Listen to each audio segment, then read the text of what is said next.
말씀을 들어볼 겁니다. 아마드, 서주시다 아니면 세워주시다. 아마드에 대해서 말씀을 겁니다. 아마드는 아인, 멤, 달렛이에요. 아인은 예수 자신이죠. 그죠? 성전 꼭대기에서 자기 자신을 보여주는 거죠. 뭘로? 구원의 주. 그죠? 생명의 주로 보여주는 걸 아인이라고 얘기해요. 그러면 사람도 눈이 달린 것은 뭐 보라고 달아준 거죠, 원래? 진리. 예, 진리 예수를 보라고 눈 달아준 거예요. 눈도 두 짝이잖아요. 그죠? 예수 그리스도. 물고기 두 마리. 그래서 항상 눈은 물고기 두 마리 형상을 갖고 있어요.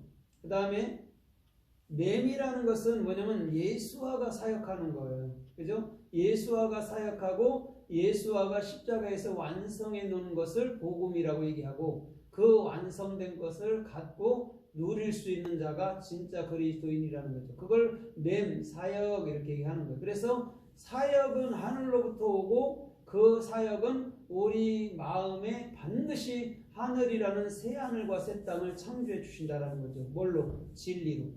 그 다음에 달렛이라는 것은 이제는 영원한 문을 주님이 열어주는 건데 뭔 문을 열어주냐면 진리의 문을 열어주는 거예요. 그래서 요한계시록 3장에도 보니까 주님께서 다윗의 열린 문을 주고 키를 주는데 열면 닫을 자가 없고 닫으면 열 자가 없어요. 그건 예수밖에 없다는 얘기예요. 그러면 오늘 아마드라는 것은 오늘도 우리의 길 되어주시고 진리 되어주시고 생명 되어주시는 그 예수님이 저와 여러분들의 모든 중심에 서 계신다라는 낱말인 줄 믿습니다. 네. 그러면 오늘 이 참으로 서주시다 아니면 세워주시다라는 아마드가 또 성서에서 어떻게 쓰였고 말씀하나 우리가 좀 살펴보도록 하겠습니다. 사도행전 27장에 보면 그 유라글로라는 큰 광풍이 배를 대적했을 때 바울이 기도를 하고 있어요. 두려움 가운데 기도를 하고 있을 때 주님께서 보낸 천사가 주의 우편에 서 있으면서 안심하라 이렇게 말씀해주고 있어요. 오늘 주님은 저와 여러분들의 중심에 반드시 우편에 서주시는 분인 줄 믿습니다. 우편이라는 것은 뭐냐면 십자가를 지나온 참으로 더 이상 그 괴로움, 슬픔, 고난 가운데서 우리는 참으로 한탄하고 앉아있는 그 자리가 아니라 이제는 보좌 우편에 앉아있는 상태를 보좌 우편에 서 주시다라고 분명히 얘기하고 있어요.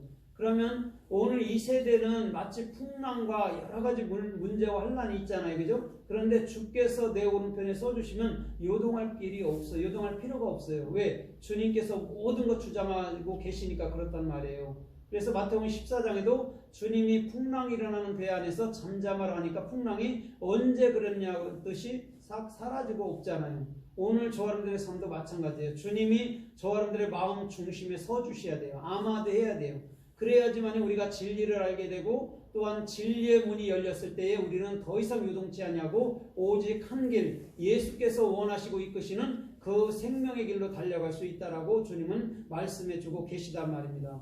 그래서 그 잠언서에도 말하고 또 시편 1편에서도 말한다면 1편 1절에서도 말한다면 우리 주님은 우리 성도들이 복 있는 사람이라면 죄인의 길, 악인의 길, 오만한 길에 서지 않는다라고 얘기했어요.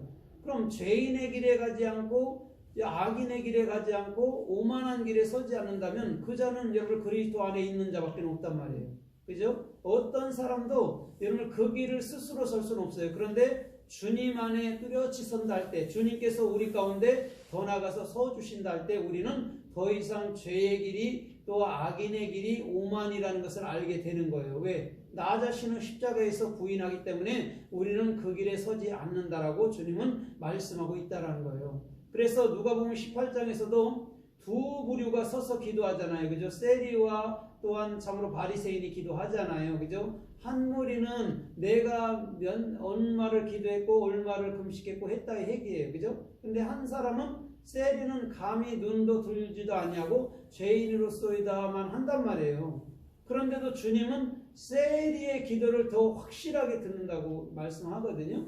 이건 무슨 말이냐면 주님께서 내 가운데 서주신 자는 내가 스스로 뭐를 했다라고 절대 할 수가 없다라는 거예요. 구원도 우리가 받아졌으니까 구원받았다 하는 것이지 내가 구원받으려고 노력하는 게 아니란 말이에요. 우리는 구원이 받아진 상태에서 감사함으로 세상을 사는 거예요. 그것을 정확히 인지하지 못한다면 우리의 행위가 앞서서 그 구원과는 상관없는 자로 남는 거예요. 그래서 주님은 반드시 그들을 끌어다가 번제단에부터 먼저 이런 게 뭐냐면 각을 떠서 번제를 드린 다음에 물두멍을 지나게 하고 그 다음에 성소로 들어가고 또 지성소로 들어가서 주님과 함께 연합되는 그런 신앙생활을 보여준단 말입니다. 그 길에 서지 않는다면 우리는 도무지 여러분 해답도 없고 방법도 없고 또한 열매도 없는 거예요. 그래서 주님은 항상 저와 여러분들의 중심에 성전 꼭대기에 서주시는 분인 줄 믿습니다. 그것을요 절대 마다하지 않는 분이에요. 그래서 마태복음 17장에서도 예수님이 그 세 제자들을 끌고 올라가서 변화산상에서 자기를 변형시켰단 말이에요. 그리스도로. 그죠? 그것처럼 오늘 주님이 반드시 우리 마음 가운데 서주셔야 우리가 일을 할 수 있다는 거예요. 그렇지 않으면 우리는 잠잠할 수밖에 없다는 거죠. 그런데 우리 스스로 무엇을 추구한다면 그것은 절대적으로 하나도 열매를 맺을 수 없다는 데 있다는 거죠. 그래서 우리 주님께서는 항상 저와 여러분들의 모든 삶 속에서 한 가운데 서주시는 분인 줄 믿습니다. 아멘. 그래서 요한복음 20장에서도 주님이 유대인의 두려움 가운데 제자들이 문을 닫고 앉아 있을 때에 여러분 그 한가운데 서서 말씀하세요. 뭐라고? 평강이 있느냐? 아니면 평강할지어다, 평강이 있을지어다 라고 얘기해 준단 말입니다.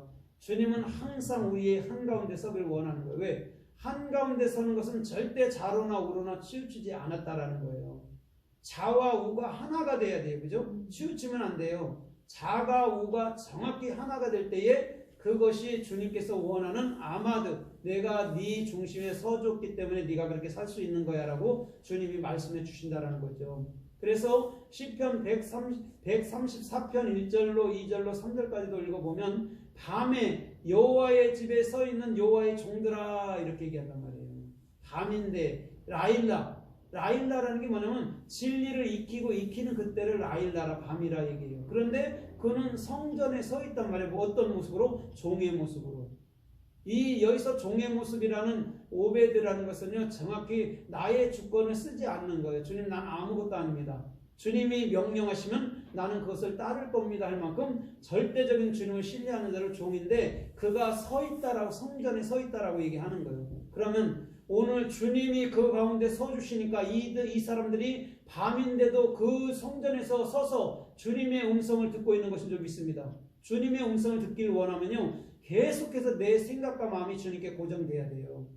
그래야지만이 주님의 음성을 들어요. 그러면 주께서 내가 가는 길이 지금 이게 바른 길인지 안 바른 길인지 내가 가야 할 길인지 안 가야 할 길인지 정확히 주님이 알게 해주신다는 거죠.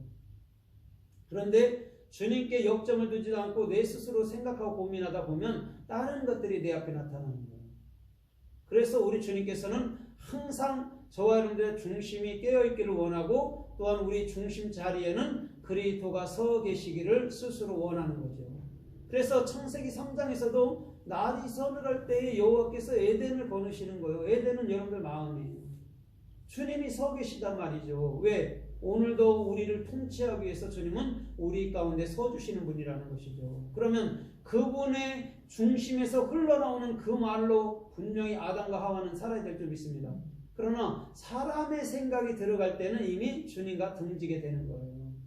그래서 내 생각이 바르고 내 생각이 합당한 것 같아도 주님 앞에는 계속 벗어내야 돼요.